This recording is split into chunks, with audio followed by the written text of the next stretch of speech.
அஸ்ஸலாமு அலைக்கும். Welcome to நச்சை கிச்சன். எல்லோரும் எப்படி இருக்கீங்க? அல்ஹம்துலில்லாஹ் நாங்கள் ரொம்ப நல்லா இருக்கோம். இன்றைக்கி ஞாயிற்றுக்கிழமைங்க, புள்ள வீட்டில் இருக்கா. என்ன லஞ்சு செஞ்சேன்னு பார்த்தீங்கன்னா, சுட சுட சோறு, அதுக்கப்புறம் சிக்கனு ஆர்டர் பண்ண சிக்கனு கொடுத்து விட்டாங்க. சிக்கன் குழம்பு வச்சுருக்காங்க. சிக்கன் குழம்பு, அதுக்கப்புறம் இது நார்த்தம் இலை இருக்குல்ல, அதில் சம்பால் நான் வீடியோ எடுத்து வச்சுருக்கேன். இன்ஷால்லாம் போடுறேன் பாருங்கள். அவ்வளோ டேஸ்ட்டாக இருக்கும். எனக்கு ஏதாவது ஒரு சம்பால் ஊறுக்காய் இருந்தால் நல்லாயிருக்கும். இந்த மாதிரி கோழியாத்துக்கு இந்த சம்பால் சூப்பராக இருக்கும். இது ஃப்ரிட்ஜில் வச்சு கொஞ்சம் கொஞ்சம் தேவைப்படுறப்ப எடுத்து சாப்பிடுவேன். அதனால தான் அப்படியே டப்பாவில் வச்சுருக்கேன். அதுக்கப்புறம் தயிருங்க, அதுக்கப்புறம் சூப்பரான இந்த மழை நேரத்துக்கு ஏற்ற சூப்பரான மிளகு கறி மாதிரி செஞ்சுருக்கேங்க. சூப்பராக மிளகு தூள்லாம் போட்டு பெப்பர் சிக்கனுன்னு சொல்லலாம், மிளகு கறின்னு சொல்லலாம். இல்லை, எல்லாமே சுட சுட தான் இருக்குது. மழை நேரத்தில் இந்த மாதிரி பனி நேரத்தில் சூடாக சாப்பிட்றது தான் நல்லது, உடம்புக்கு ரொம்ப நல்லதுன்னு வச்சுங்களேன். அதனால் இது மிளகு கறி மாதிரி செஞ்சுருக்கேன்.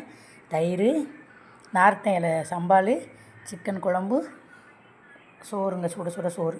அல்ஹம்துலில்லாஹ். அவ்வளோதான் மதியானம் லஞ்சு. நான் பசிக்கு சாப்பிட போகிறேன். இந்த வீடியோ பிடிச்சிருந்தா லைக் பண்ணி ஷேர் பண்ணி சப்போர்ட் பண்ணுங்கள். நிறைய பேர் வீடியோ பார்க்குறீங்க, சப்ஸ்கிரைப் பண்ணாமல் பார்க்குறீங்க. சப்ஸ்கிரைப் பண்ணிவிட்டு பார்த்தா எனக்கு கொஞ்சம் சந்தோஷமாக இருக்கும்.